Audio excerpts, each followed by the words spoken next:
Well, Sigma is back at it again with another new lens for the Sony E-mount system, and today we're going to be taking a look at the 105mm f2.8 macro art lens. I've been shooting with this lens for the last couple of weeks and I'm very excited to share with you what I've found, but first I want to know, do you own a macro lens? Have you ever considered picking one up? Leave a comment down below and let's start a conversation. Okay, so the 105mm f2.8 macro is a DGDN lens, meaning that it's made for full frame mirrorless cameras, and right now the mounts include both Sony E-mount and L-mount cameras. I did also do some testing with my Sony a6600 to see how it performed on APS-C as well. It has Sigma's art designation, which is their premium level of lenses. 105mm is a great focal length for macro shots that you don't need to get too close to your subject, but it can also be great for things like portrait photography as well. The 105mm macro is retailing for $799 US or $11.99 Canadian,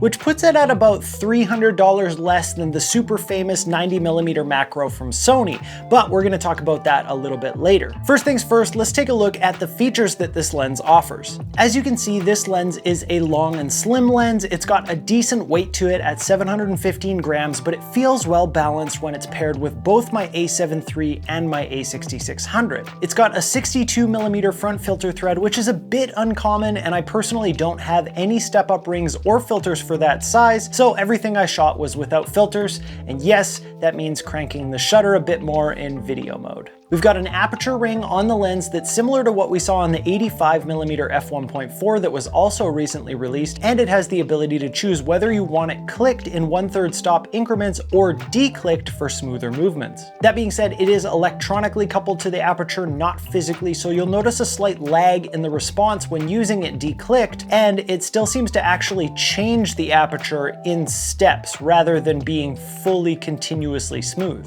You've also got the option to put it in automatic mode, which allows the camera controls to take over if you prefer to work that way, and there's also a lock switch that'll keep it either in that mode or in the other mode where the aperture is controlled on the lens. We have an autofocus toggle switch on the lens as well as a programmable custom button. We've also got a focus range switch that goes between the full range, 1/2 meter to infinity, and the minimum focus distance of 29.5 centimeters to 1/2 meter. I think of these as full range, portrait, and macro options for the most part, and for my American friends, that's 11.6 inches minimum focusing distance. We've also got some weather sealing going on with this lens, which is evident from the rubber gasket on the mount. There's a rubber texture on the focus ring that I always personally really liked from Sigma. It is a focus by wire system, so that has its pros and cons, but the ring itself is generally pretty smooth, except I noticed that if you happen to grip the ring a little too hard, it gets a bit stuck. This isn't something I've ever personally experienced on another lens, so of course I started squeezing all my lenses to see if it happened,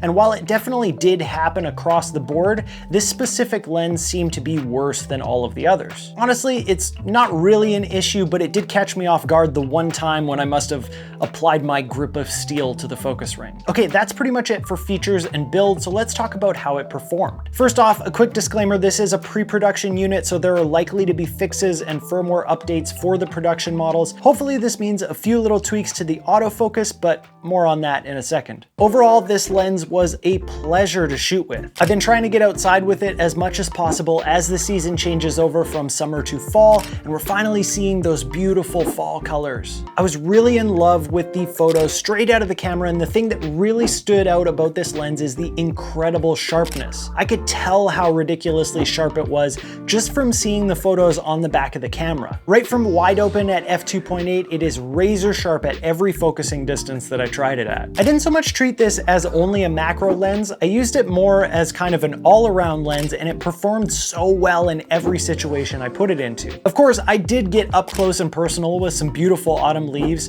and it really showed just how razor thin your depth of field can get with this thing. I also tried to shoot some kind of medium range shots as well as some nicely compressed landscapes, and once again, I love the incredible sharpness, the color, color and the contrast were really nice straight out of the camera, but of course, I still have to slap some edits on to really make those fall colors pop enough. Even when I shot directly into the sun and tried to cause ghosting, chromatic aberration, flaring, all those kinds of things, it was extremely well controlled. There is an in-lens profile applied that I can't turn off, so I'm not sure how much of it is the lens and how much of it is the profile, but either way, it's ridiculously good. Lightroom doesn't have a lens correction profile for this yet, but also I didn't notice enough distortion to bother me at all. But where I was really in love with this lens is when I shot a few portraits with it. When you really nail the focus, it is such a pleasing image with wonderful creamy bokeh. I also shot a handful of images with my Sony a6600 to see how it would perform on APS-C,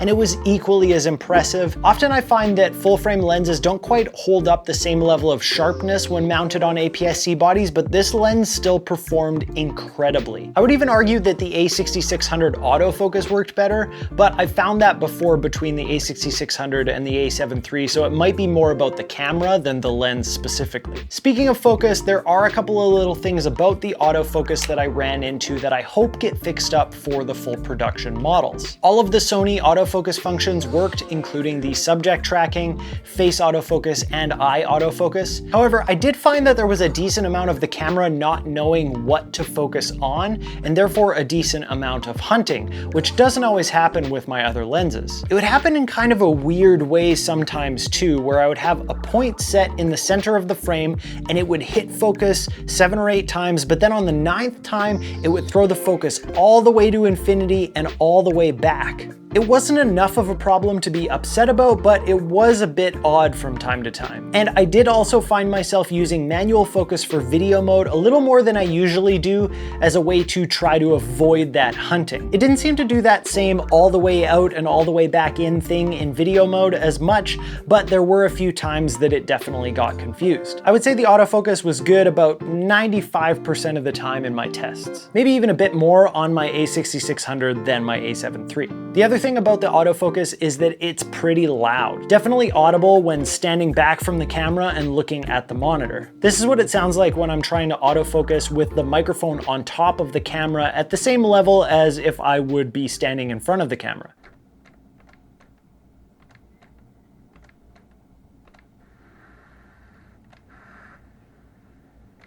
And here it is boosted up in post so you can hear the autofocusing noise a bit better.